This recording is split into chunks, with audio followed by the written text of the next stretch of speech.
other historical buildings in Ajal Fort that includes the DIG bungalow, the AR message buildings in AR parade ground, and the officers' mess. This modular building, though, is the most prominent one as it forms the nucleus or the epicenter of the Ajal Fort.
यहाँ सबसे खतरनाक जानवर कौन सा होता होगा इस जंगल में? उसमें तो होता नहीं है। मतलब शेर वेर होते हैं? नहीं होगा ये ज़्यादातर हमें फेस घुमा ले, एक सिर्फ वाले से फेस घुमा के ऐसे करके तुरंत वो थोड़ा अपने बोलता रहे कि इधर को देखो, इधर की तरफ देखो।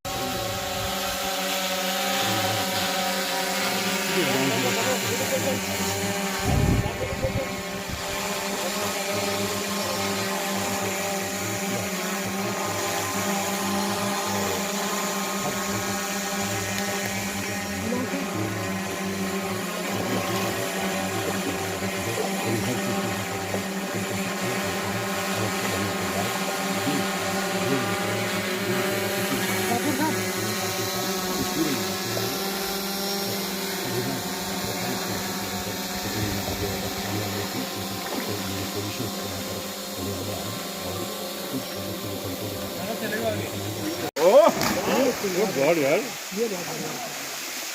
मधुरैन जी सब दे देना ओह हीरो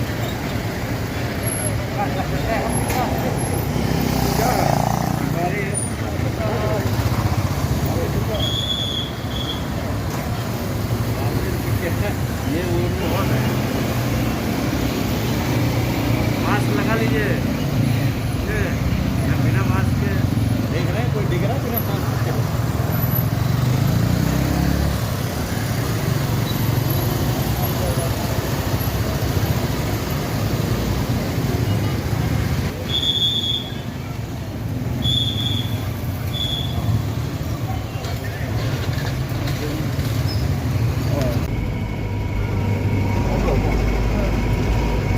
चलेगी।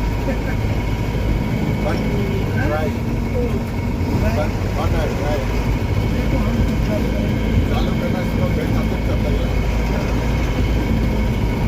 यहाँ पर क्या है? हम यहाँ रुक रहे हैं। कांग्रेस बिल्कुल भी करेंगे।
हम इस वक्त म्यांमार बॉर्डर पर मौजूद हैं। म्यांमार में भले ही तख्ता पलट हो चुका है, लेकिन म्यांमार बॉर्डर पर इस वक्त हालात क्या है ये दिखाने के लिए यहाँ हम पहुँचे हैं। ठीक हमारे पीछे जो चल रहा निर्माण कार्य दिखाई दे रहा है वो आपको Kaladan multi modal transit corridor का समूचा हिस्सा है और ये भारत और म्यांमार के बीच इसी इलाके से सड़क क्रॉस करते हुए भीतर जाता है। रोड का जो समूचा प्रोजेक्ट है वो आपको इस वक्त चलता हुआ दिखाई दे रहा है। और भले ही म्यांमार में तख्ता पलट होने के बाद मिलिट्री लॉ है और वहाँ पर एक तरह से डेमोक्रेसी को पुनः स्थापित करने के लिए आंदोलन किए जा रहे हैं, लेकिन भारत म्यांमार के रिश्तों पर कोई बड़ा इम्पैक्ट इस वक्त इसका दिखाई नहीं दे रहा और ना ही जो कालादान का प्रोजेक्ट है वो भी इससे प्रभावित दिखाई दे रहा है। हालांकि चीन की लगातार इस प्रोजेक्ट पर निगाह रही है और इस इलाके को डिस्टर्ब करने के लिए चीन अराकन आर्मी को फंड आर्म्स मुहैया कराता रहा है। इंसर्जेंसी को बढ़ावा देने के लिए उसने भरसक कोशिशें की हैं और इतना ही नहीं बल्कि सीपेक के तर्ज पर चीन चाहता है कि म्यांमार और चीन के बीच एक समूचा रेल कॉरिडोर भी ऑपरेशनलाइज हो। लेकिन भारत और म्यांमार के